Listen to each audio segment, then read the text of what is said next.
Shalom, selamat pagi Bapak Ibu Saudaraku yang dikasihi oleh Tuhan. Pagi ini kita bersama-sama merenungkan satu bagian firman Tuhan dengan judul Iman yang Menyelamatkan di dalam Yesus Kristus. Terambil dari kitab Yohanes pasal 6 ayat 68 sampai 69. Demikian bunyi firman Tuhan. Jawab Simon Petrus kepadanya, "Tuhan, kepada siapakah kami akan pergi? Perkataanmu adalah perkataan hidup yang kekal, dan kami telah percaya dan tahu bahwa Engkau adalah yang kudus dari Allah." Saudara, saat Yesus Kristus menyatakan bahwa Dia adalah roti hidup, yaitu roti yang turun dari surga, dan barang siapa makan roti ini, ia akan hidup selama-lamanya.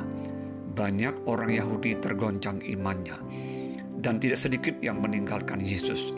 Namun saat Tuhan Yesus bertanya kepada ke-12 muridnya, "Apakah kamu tidak mau pergi juga?" Simon Petrus berkata bahwa mereka tidak dapat pergi kemanapun selain kepada Dia sendiri, yaitu Kristus yang adalah Sang Pemberi hidup yang kekal.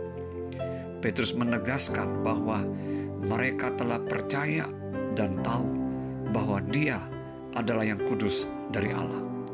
Saudara, tidak ada seorang pun di dunia ini yang berani berkata seperti Yesus berkata, bahwa Dia adalah jalan dan kebenaran dan hidup. Tidak seorang pun dapat datang kepada Bapa kalau tidak melalui Dia. Yohanes 14 ayat yang ke-6. Di dalam Yohanes 6 ayat 50, Tuhan Yesus berkata demikian, "Inilah roti yang turun dari surga. Barang siapa makan daripadanya, ia tidak akan mati. Akulah roti hidup yang telah turun dari surga. Jikalau seorang makan dari roti ini, ia akan hidup selama-lamanya. Dan roti yang kuberikan itu ialah dagingku yang akan kuberikan untuk hidup dunia." Bukankah dalam Mazmur, Daud pernah menuliskan demikian, "Kemana aku dapat pergi menjauhi romo? Kemana aku dapat lari dari hadapanmu?" Sesungguhnya setiap kita adalah ciptaannya, maka tidak seorang pun dapat hidup tanpa Tuhan sebagai penolong dan juru selamat di dalam hidupnya. Segala amal dan kebaikan kita pun tidak dapat menyelamatkan kita dari hukuman kekal. Hanya anugerah, yaitu kasih Allah yang telah dicurahkan kepada kita melalui pengorbanan anaknya yang tunggal, yaitu Yesus Kristus yang telah mati di kayu salib dan bangkit pada hari yang ketiga, sehingga kita yang percaya kepadanya dapat diselamatkan dan memperoleh hidup yang kekal.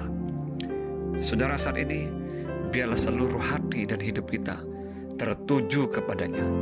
Jangan menjauh dari Dia, tetapi semakin mendekatlah kepadanya, sebab hanya di dalam Dia ada keselamatan. Di luar Dia kita akan binasa. Hanya beriman dan taat kepada Kristus, itulah iman yang menyelamatkan. Selamat pagi, selamat beraktivitas. Tuhan Yesus memberkati.